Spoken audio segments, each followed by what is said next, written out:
Welcome to day 1 of your 5-step process of PCOS to pregnancy. Now, this is the most important thing I want you to know beforehand. All right. There is a lot of information on the internet, and generally, if we are like doubting something in our mind, our brain will go and find evidence of that. So if you're thinking, maybe I can't get pregnant, your brain will find evidence of that on the internet. You will go and search, can PCOS women get pregnant? And then you will find all these women who were told by their doctors they can't get pregnant. But then you'll also find women who have gotten pregnant, but your brain will not latch on that. Your brain will be like, no, I might not get pregnant. Maybe that doctor is right. And then we will keep indulging in that.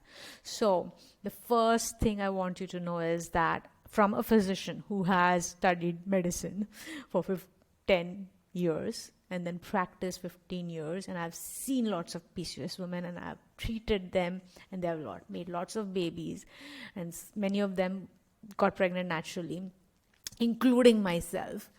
So I know one thing, that you have lots of eggs on you.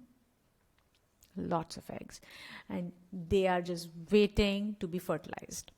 All right. So first and foremost, you need to know whether you have PCOS, if PCOS is your problem. So what is PCOS? PCOS is basically polycystic ovarian syndrome. It's a nomenclature.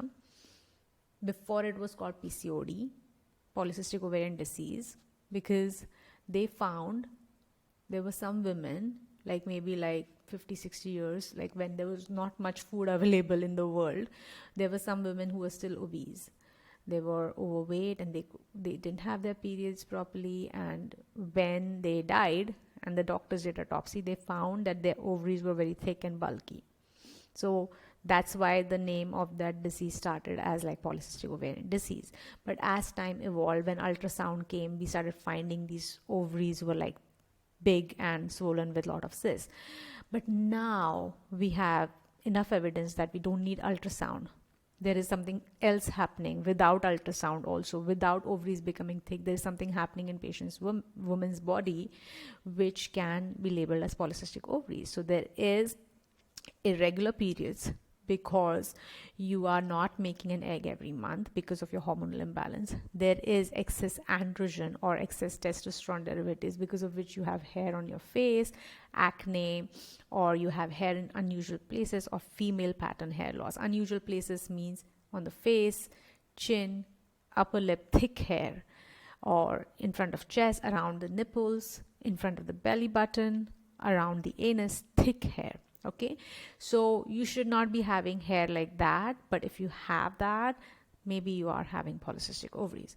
So also many of them would have slightly irregular periods, not too much, they come predictably, but if you're struggling to get pregnant and you're slightly overweight, probably you are having polycystic ovaries. So these are the instructions that you have to check for your PCOS: whether you're overweight, whether your periods are irregular, and whether you have any of the excess hair or acne or female pattern hair loss. You will know, right? If your hair has suddenly started to thin, you might have polycystic ovarian syndrome. Now, the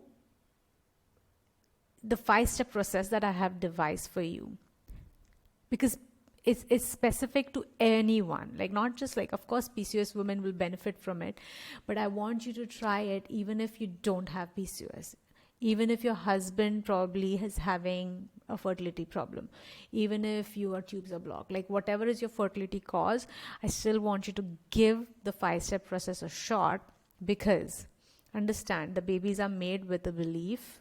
There's a lot of mindset which happens, which creates the babies, which makes both you and your husband come together to make a baby.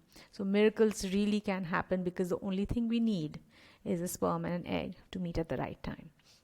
And there's a lot of component in it which doctors don't control, which is happening at an emotional level. So that's why use the 5-step process to understand that component, to integrate that component, so that you are a successful mother.